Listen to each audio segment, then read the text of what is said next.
Um país, obviamente, outro país, é o das Amazonas. Um povo que estava lá indígena, misturado pelos jesuítas, uns com os outros, e mesclados com a quantidade pequena, mas razoável, de brancos e pretos. Organizou-se como um povo diferente dos caboclos.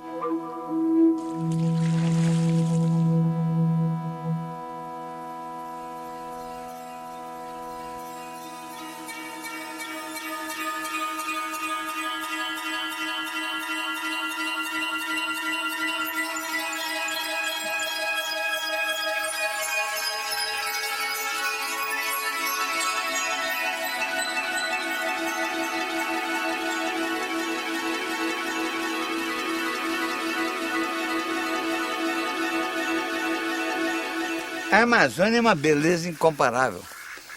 Só nós temos. Nós e alguns países vizinhos. É aquela extensão imensa. É o que eu chamo de jardim da terra.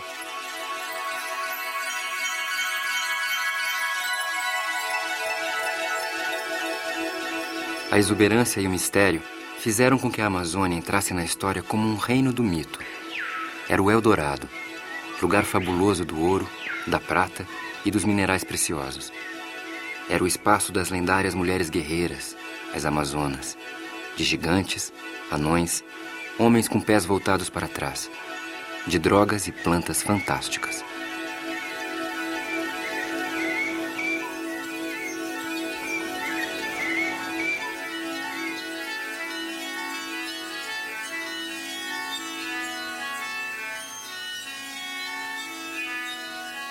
Se eu tivesse que dizer alguma das coisas que eu penso sobre o meu país, eu começaria por dizer que ele ainda tem raízes pré-históricas lá no noroeste da Amazônia, nos Yanomamis, e tem regiões autodesenvolvidas que copiam os esquemas das infraestruturas modernizantes da ocidentalidade. E também eu diria que, em termos de futuro, ele tem os recursos hídricos mais importantes do mundo. Tem os rios negros, tem os rios brancos, tem os rios verdáceos. Milagrosamente, em função do tipo de ocupação antigo que predominou desde 1850 aproximadamente até 1920, a região amazônica restou como o maior domínio de natureza tropical com florestas biodiversas de toda a face da Terra.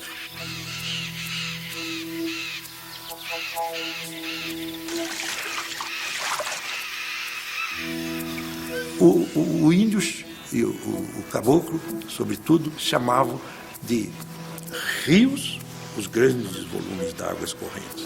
Riozinhos, alguns afluentes mais estreitos, mas em que a luminosidade chegava até a água. E aqueles riachos que percolam as florestas e às vezes até são escondidos pelas copas das árvores e que servem de trânsito para canoas, o índio desde cedo chamou de Igarapé, ou seja, o caminho da canoa. Acho lindo isso.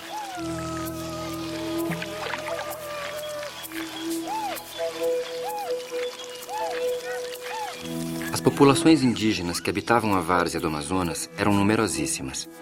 Viviam com grande abundância, formando aldeamentos de quilômetros ao longo do rio.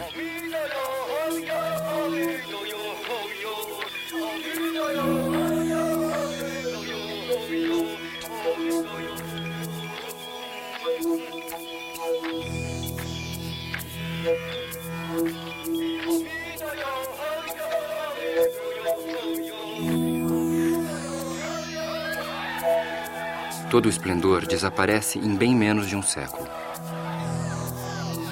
Os europeus, quando se expandiram como uma praga que matava, que dilacerava, que esfacelava e, sobretudo, que apodrecia, porque levava no corpo suas porcarias, suas pestes, como sarampo, bexiga, cárie dentária que esses povos não tinham, cachumba, tanta doença a mais, gripe.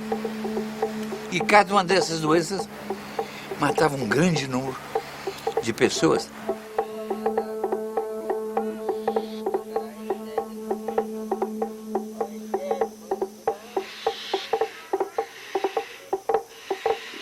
Transformados em objeto de caça para os colonos brasileiros e portugueses, ou para os jesuítas, franciscanos e carmelitas, feitos escravos para a coleta das drogas do sertão, os índios foram, aos poucos, dizimados.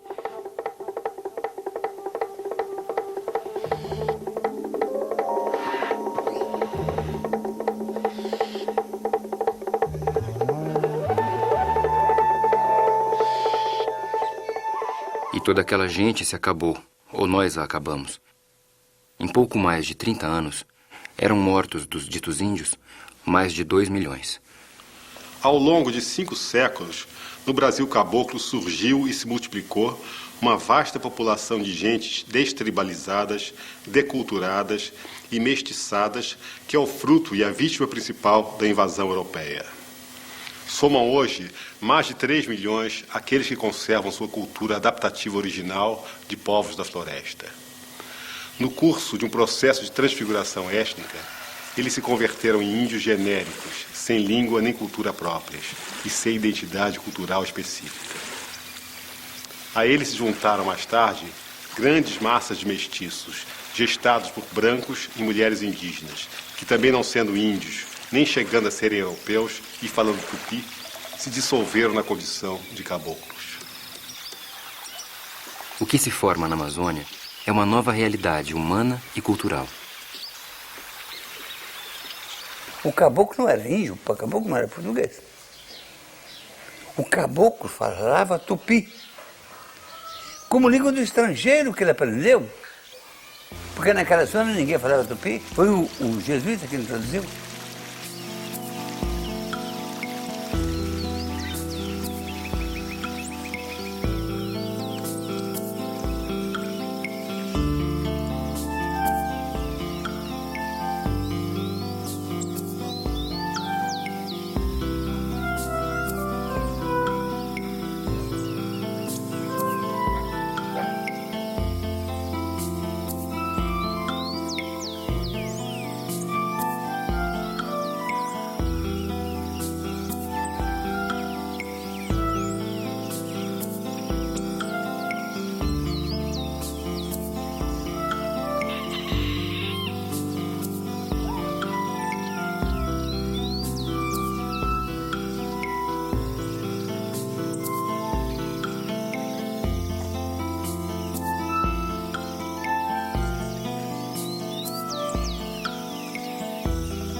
Na região amazônica, até o segundo reinado, a língua portuguesa não era hegemônica na região amazônica.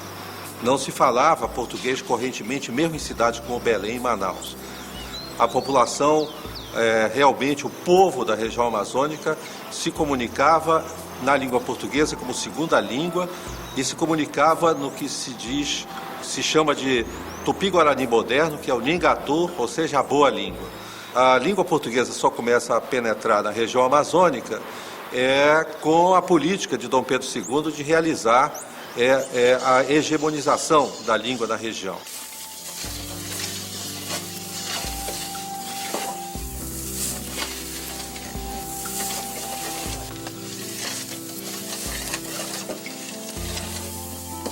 A característica básica do Brasil caboclo é o primitivismo de sua tecnologia adaptativa, essencialmente indígena, conservada e transmitida através de séculos, sem grandes alterações.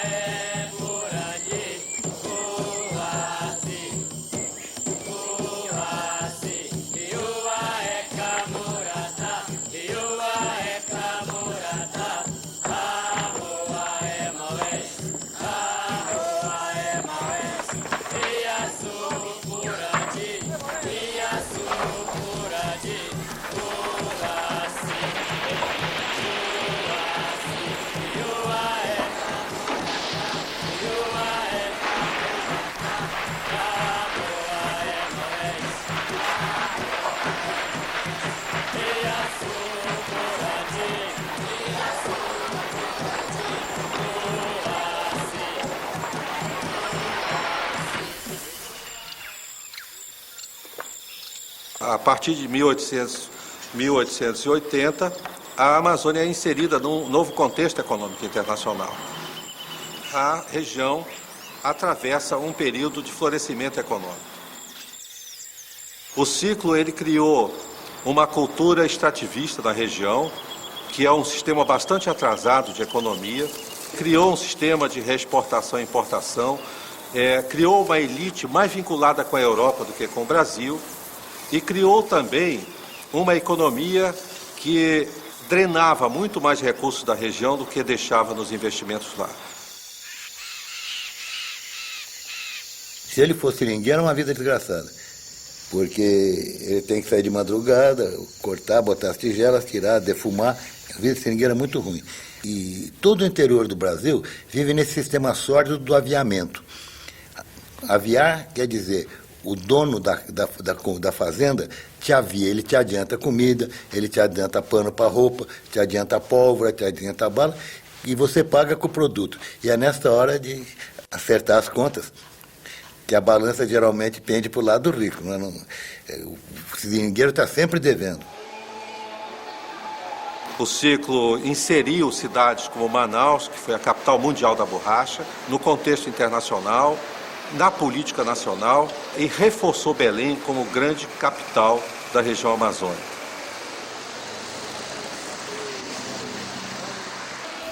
A Amazônia foi ocupada no fim do século XIX e começo do século XX por cearenses. Você olha o caboclo amazônico, aquele caboclo que flecha, que anda de arpão, que rema canoa, você pensa que ele é descendente de índio, ele é descendente de índio cearense, ele é descendente de índio cariri. Para quem sabe ver, é linda a penetração do nordestino na Amazônia, porque ele virou um outro homem. Ele virou um homem da mata, ele virou um homem do rio, e todos continuam se chamando Raimundo, né?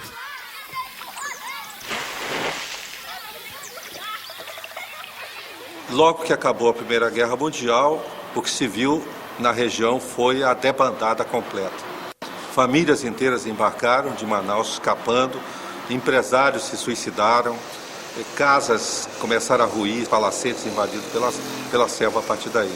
E a região entrou num marasmo e numa crise tão profunda que a cidade de Manaus, que foi uma das primeiras cidades da América do Sul a ter telefone, luz elétrica, bondes, sistema de bondes, em 1955 não tinha mais sequer luz elétrica.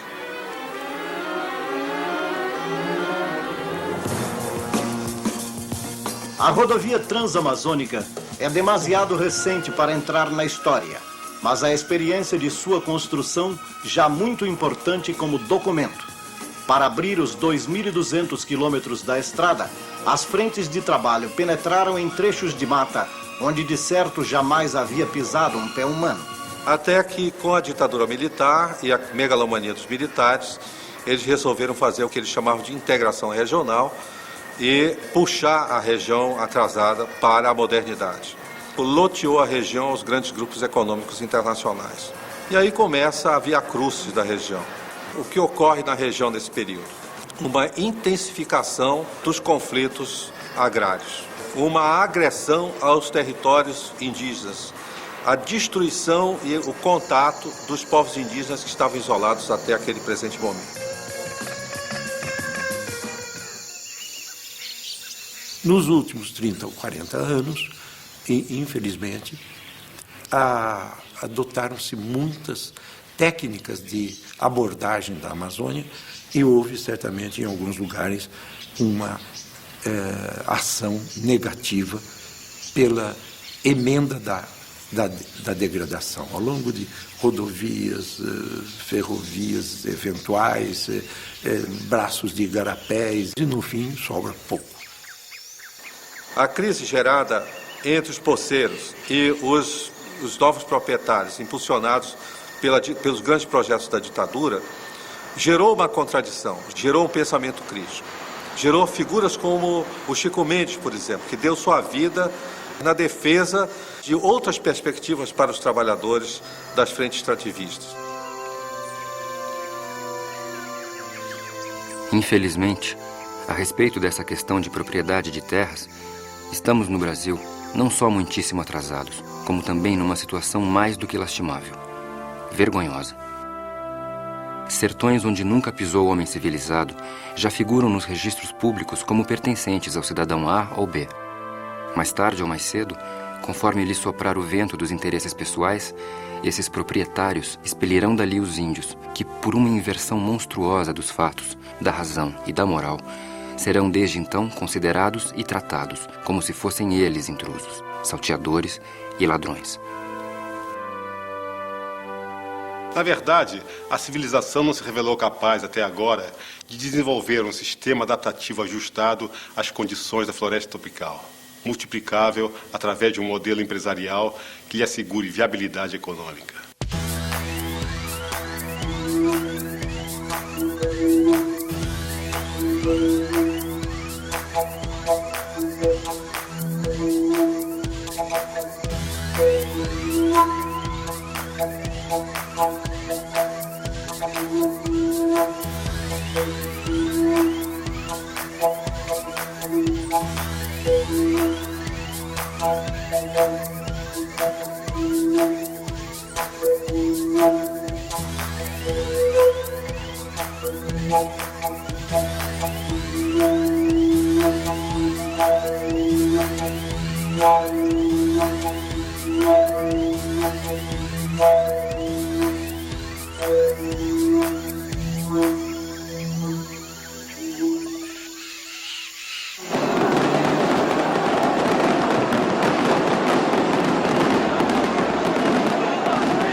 Mostrar ao mundo que o Brasil não é só uma questão de economia e uma economia de país emergente forçado pela competitividade internacional.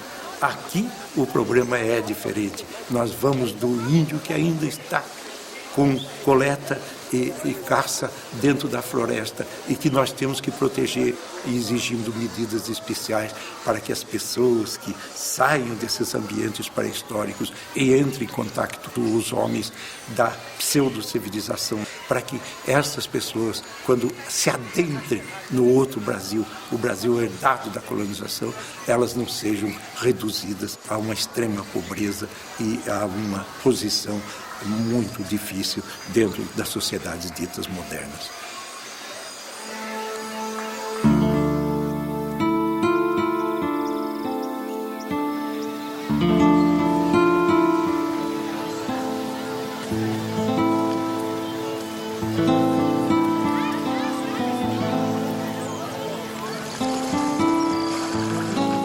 Lá vive o povo mais culto da terra, mais culto do Brasil.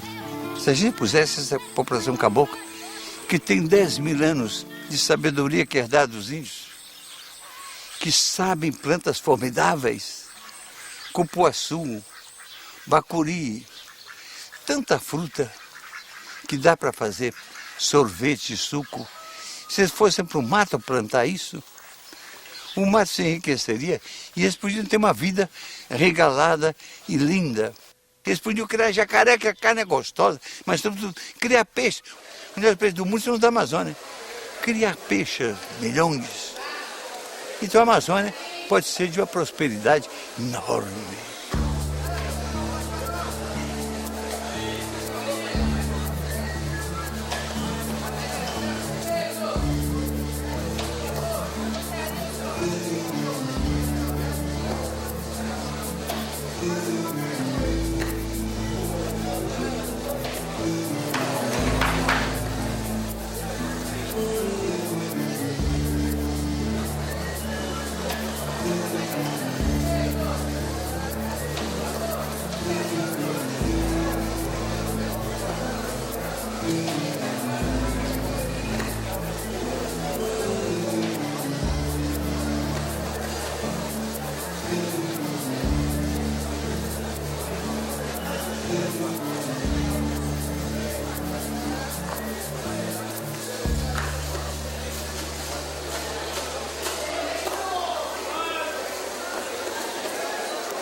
grande desafio da Amazônia é encontrar a sua verdadeira inserção na economia internacional, na economia nacional.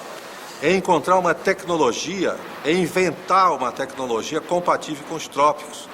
A tecnologia hoje vigente é uma tecnologia gerada em clima temperado, mas a região amazônica, ela é peça fundamental em diversos aspectos do complexo econômico, cultural e biológico do planeta. A grande vantagem que a gente tem aqui é que nós temos a maior extensão de terra agriculturável banhada pelo sol. É aquele solão. Isso significa que uma massa de energia tremenda, maior que 1000 bombas atômicas. Domesticada, essa energia derrama todo dia no terrão brasileiro.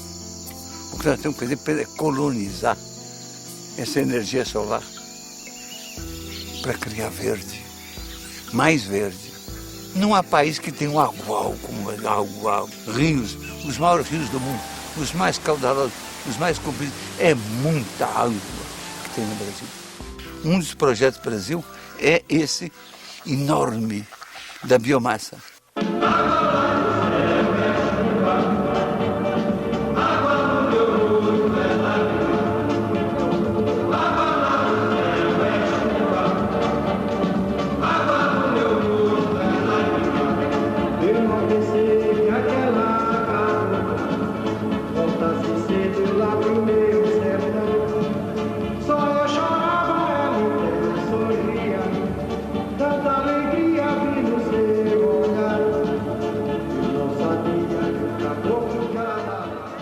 Vocês já imaginaram que o lugar mais rico, além do mais bonito da Terra, é a Amazônia? A Amazônia é o jardim do homem. É de uma beleza incrível. Se você abrir a Amazônia para um turismo organizado, em que o povo possa ir ver a floresta, o jardim da terra, você imagina um namorado convidando a namorada. Meu bem, me dá a mão. Vamos ficar pelados e entrar na floresta? Porque a floresta eu vivi lá há 10 anos. Eu sei que a floresta é uma beleza. Então a gente passeando pela floresta com um pau nas costas para matar alguma cobra, com um saquinho, com alguma comida, com a máquina fotográfica e andando.